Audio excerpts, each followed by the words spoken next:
Hey YouTube, Do-It-Yourself Junkie 369 here with another weight loss video blog. This video is going to cover weeks 9 through 26. My video blog kind of died there for a little bit, but I'm back into making the videos. During that time I did track my weight at least, so I'll put up a graph of what that looks like. For everybody watching these live and sitting around wondering when the next video is going to come out, hey, it's been a week, why haven't they showed up? I'm really sorry that you had to wait for these. For those of you that aren't watching them live, but you've come in later in the series and you're watching them all at once, you probably won't even notice really. So what happened to me? Why did I disappear? I was working 12 to 14 hour days, and during that time period I got sick. A coworker brought something into work.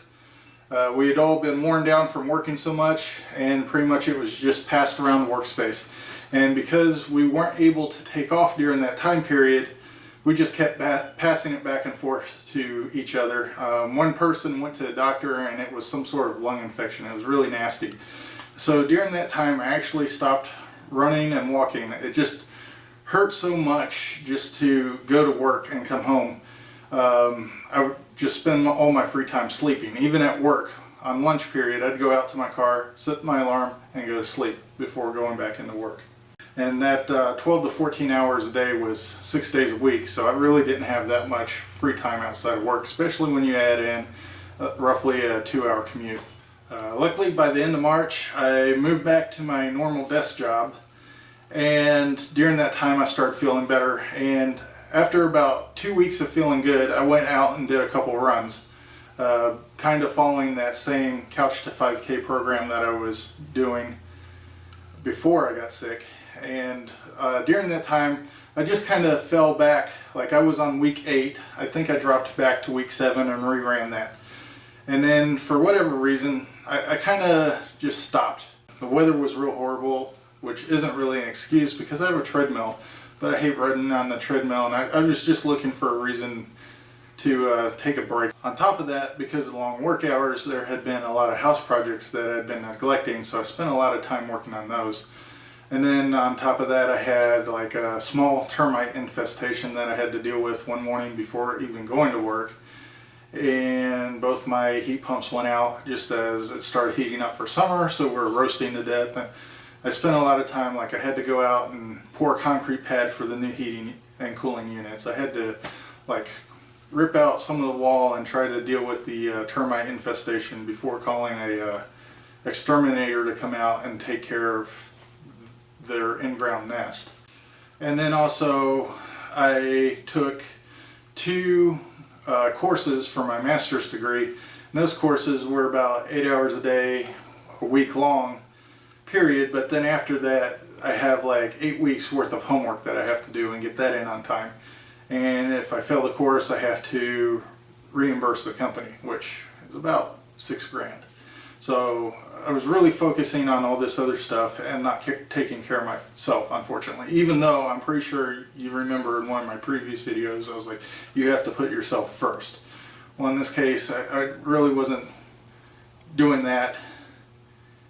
And I don't have an excuse for it other than, I mean, sometimes you're going to hit potholes like that and just get derailed off of staying on course for taking care of yourself, exercising, and getting back into shape.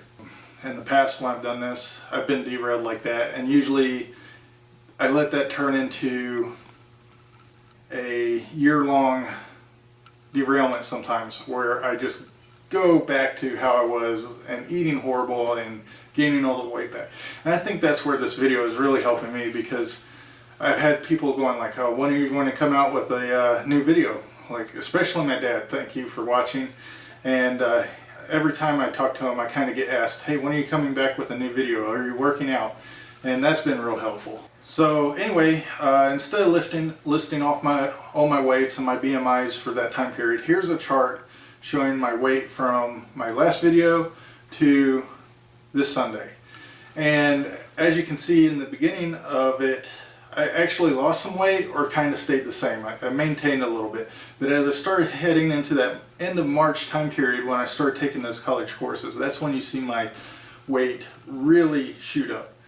And part of that is because I've gone from a active job that I was doing for long hours back to a desk job where I was sitting for 8 hours. And then on top of that, I was taking those courses where I was sitting for 8 hours and then going home and sitting on the computer and doing homework for however many hours. Basically, I was either sitting or sleeping. I mean, I'd get up, get ready, get in the car, sit, get to work, sit, get back in the car, sit, get home and sit, and then go to sleep and repeat it the next day.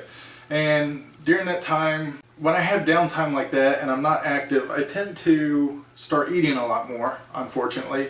And I also, this was about the time where it started heating up a little bit. So for my kids, we had ice cream in the house, and I love ice cream. That's like the thing that I can't resist. So every time I was there, I'd eat a bowl, like once a day, even though it was just one serving. But eventually what happened is those one servings grew into like serving and a half, and then 2 servings, and then 2 bowls a day. I mean, it was ice cream for my kids, but because it was there, I didn't have the self-discipline to avoid it yet. I would maybe go a couple days without eating it, but then all of a sudden it'd be like, oh yeah, there's ice cream in the fridge. And then I'd go and get a bowl. And then I'd eat it and I'd be like, that was great. I'll go have another bowl. I didn't gain it all back, luckily. I kind of hit this point where I need to not go above 280. And so I started eating correctly again, tracking, drinking water. I never actually stopped drinking water. I just stopped tracking it, but I was roughly getting at least 84 to 88 ounces a day just because of the containers I drink water out of. On the downside, unfortunately, my fitness tracker, my Garmin, malfunctioned during that time period as well. So other than weight, I really have no other updates because my Garmin, it wasn't tracking my sleep, it wasn't tracking my steps. Like, man, this activity tracker is not working. If I go work out or if I do these extra steps at lunch or go for a walk, it's not going to get tracked anyway. And it's kind of like, if I don't track it, really, what does it matter? Well, I mean, it does matter because you're still getting the benefit of it, but I wasn't able to like work towards my 2019 miles in 2019. The last number I have on that effort of getting 2019 miles this year is I'm only about 167 miles behind, which sounds like a lot, but I still have half a year to kind of meet my 5.5 miles a day, plus add in a little bit extra to chisel away at that 167 mile deficit. So anyway, tomorrow being Monday, it's a start of a new week. I'm getting back into doing everything I was before I stopped making the videos. That means I'm going to track my daily steps and try to get 10,000. I'm going to start back up with my running program, which is a Garmin app, Learn to Run. And because I've been not running for about 3 months, I'm going to, for each month, basically rewind roughly 1 week. So I was at the end of week 8, getting ready to go into week 10. So I'm going to start back on week 6, day 1. So what I found out previously from short breaks I took, if you skip 1 week of that running program, it's not really too bad. You can usually go on to the next week. If you skip roughly 3 to 4 weeks, that's kind of in a gray area where you should kind of, whatever week you completed, you redo that week. And then obviously for 3 months I'm kind of rewinding 3 weeks, and that's usually the point where I can restart running without going back to the beginning where the runs are way too easy, but not picking up where I left off and just getting killed by a run because I'm no longer in that kind of shape. And then, of course, I'm going to go back to tracking my food, making sure I drink that 100 ounces of water, and doing these videos.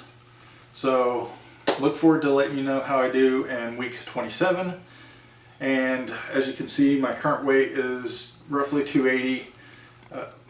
Based on my past weight loss, I expect I'll be back down to the 266, 265 mark in roughly 3 weeks. So I look forward to doing that. I got used to being around that 266 mark there for a couple weeks, and now that I've gotten heavier, even though it's just 15 pounds, I can really tell just in my day-to-day life, as odd as that sounds. So I look forward to being back down to that weight and then continuing on to my goal of roughly 220, I think is what I'm aiming for, which is like the max weight for somebody my height in the Marine Corps. They're not allowed to be above 220 unless they are a first class PFT. Hope you like my videos. Please subscribe to the channel if you want to get notified every time I post one up. Of course, it being every week, you could just come back and look then. And please hit the like button for the video. See you later.